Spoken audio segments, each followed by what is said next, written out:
جناب جابر بن عبداللہ رضی اللہ تعالیٰ عنہ سے روایت ہے، بیان کرتے ہیں قال رسول اللہ صلی اللہ علیہ وسلم، رسول اللہ صلی اللہ علیہ وسلم فرماتے ہیں اتقوا الظلم، ظلم سے بچو، فإن الظلم ظلمات یوم القیامہ، کہ دنیا میں ظلم کرنا قیامت کے دن بہت سے اندھیروں کا سبب ہوگا۔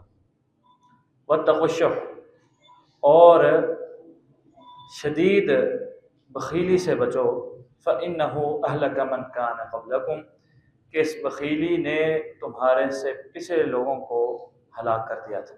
اخرجہ مسلم، اس حدیث کو امام مسلم رحمہ اللہ بیان کرتے ہیں۔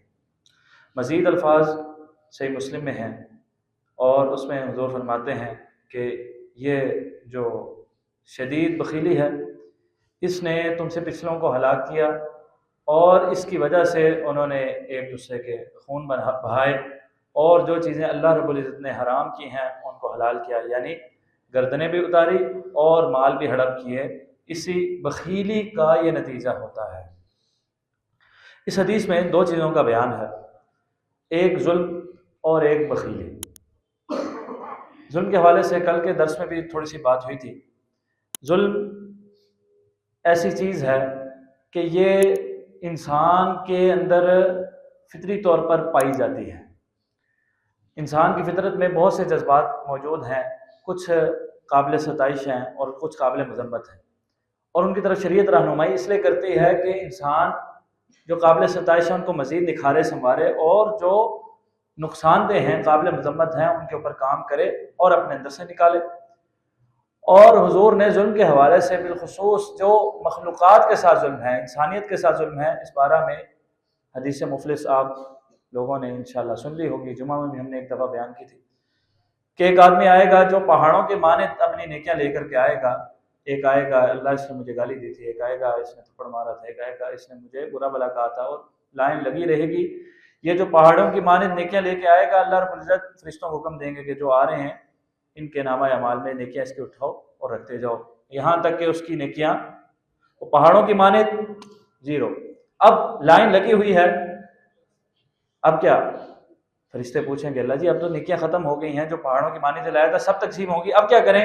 اب حکم ہوگا کہ اس کے جو گناہ ہیں وہ اٹھاؤ، اور جو لائن لگی ہوئی ہے ان کے نامہ اعمال سے گناہوں کو اٹھاؤ اور اس کے نامہ اعمال میں گناہوں کو رکھتے چلے جاؤ۔ تو اس انداز سے جو پہاڑوں کی مانند نیکیاں لے کے آئے گا وہ مفلس آدمی پہاڑوں کی مانند گناہوں کو لے کر کے جہنم واصل ہو جائے گا۔ تو یہ ظلم کا نتیجہ ہے، یہ ظلم کا نتیجہ ہے جو مخلوقات کے ساتھ، اور ایک ظلم اللہ رب العزت کے ساتھ ہے۔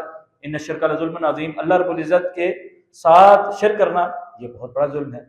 اپنی ذات کے ساتھ ظلم، انسان گناہوں میں مبتلا ہو جائے تو یہ انسان اپنی جان کے ساتھ ظلم کر رہا ہوتا ہے۔ یہ تینوں قسم کے ظلم قیامت کے دن اندھیروں کا باعث ہوں گے۔ شرک کرے گا تب بھی، مخلوقات کے ساتھ ظلم کرے گا تب بھی، اپنی جان کے ساتھ ظلم کرے گناہوں کی صورت میں تب بھی، قیامت کے دن اندھیرے ہیں۔ اور دوسری چیز اس حدیث میں بیان ہوئی ہے شدید بخیلی، شدید کنجوسی۔ حضور نے فرمایا کہ دو چیزیں انسان کے لیے، انسان کی جو صفات ہیں ان میں دو چیزیں بہت بری ہیں۔ شر ما فی الرجل یا ما فی رجل اشح یشح حالع وجبن خالع، کہ انسان کے اندر دو ایسی خصلتیں ہیں کہ یہ بہت بری ہیں۔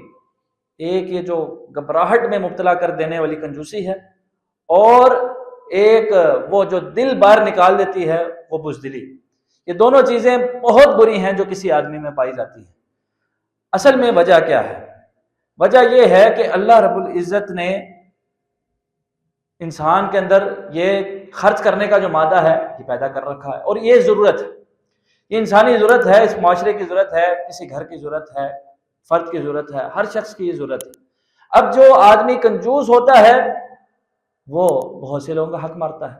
اللہ کی راہ میں خرچ کرنے کے حوالے سے مثلا زکوٰۃ دینی ہے تو یہ زکوٰۃ میں کنجوسی کرے گا، نہیں ادا کرے گا، دیر سے ادا کرے گا، کرے گا بھی تو بس بے دلی سے کرے گا، تو یہ چیز ہلاکت میں اس کو مبتلا کرے گی۔ پچھلے لوگوں کو بھی ہلاک کیا، آج بھی ہلاکت کا سبب ہے۔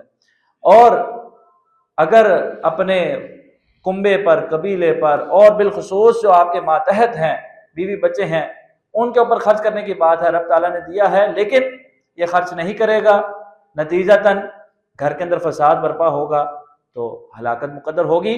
اس لیے رب تعالیٰ نے اپنے نبی مکرم صلی اللہ علیہ وسلم کی زبانی ان دو چیزوں کی طرف ہماری رہنمائی کر دی کہ بھئی ظلم سے بھی بچنا ہے اور اپنے آپ کو شدید بخیلی سے بھی بچانا ہے، اور شدید بخیلی سے نکلنے کا صرف ایک ہی طریقہ ہے، اور وہ یہ ہے کہ انسان خرچ کرنے کا عادی ہو جائے، خرچ کرنے کا عادی ہو جائے، سنبھال کے رکھنے کا اور لمبی امیدیں لگانے کا مزاج ختم کر دیں کہ یہ بھی کرنا ہے اور وہ بھی کرنا ہے، یہ بھی کرنا ہے، سب اللہ نے کرنا ہے، میرے ذمہ یہ ہے کہ میں خرچ کروں۔ صدقات، خیرات جو فرضی ہیں وہ تو فرضی زکوٰۃ تو دینی ہی دینی ہے، اس کے علاوہ بھی بس اپنی جیب سے خرچ کرتے رہیں، اپنے پاس جمع نہ ہونے دیں۔ جب جمع ہوگا تو خود بخود بخیلی بھی آئے گی، کنجوسی بھی آئے گی، اور وَمَن يُوقَ شُحَّ نَفْسِهِ فَأُولَٰئِكَ هُمُ الْمُفْلِحُونَ۔ کامیابی چاہیے ہے تو وہ کامیاب ہے جو اپنے دل کے، اپنے نفس کی بخیلی سے بچا لیا گیا، یہی کامیابی ہے اور یہی فلاح ہے۔ رب تعالیٰ سے دعا ہے رب تعالیٰ ہمیں یہ فلاح اور کامیابی عطا فرمائے، اور رب تعالیٰ ہمیں ظلم سے بھی بچائے، یہ دعا کرتے رہنا چاہیے۔ اللہم انی اعوذ بک ان اظلم او اظلم، اللہ میں تیرے سے پناہ مانگتا ہوں کہ میں کسی پر ظلم کروں یا میرے اوپر ظلم کیا جائے، اور رب تعالیٰ ہمیں بخیلی سے بھی اپنی پناہ میں رکھے۔ وما توفیقی الا باللہ، علیہ توکلت و الیہ۔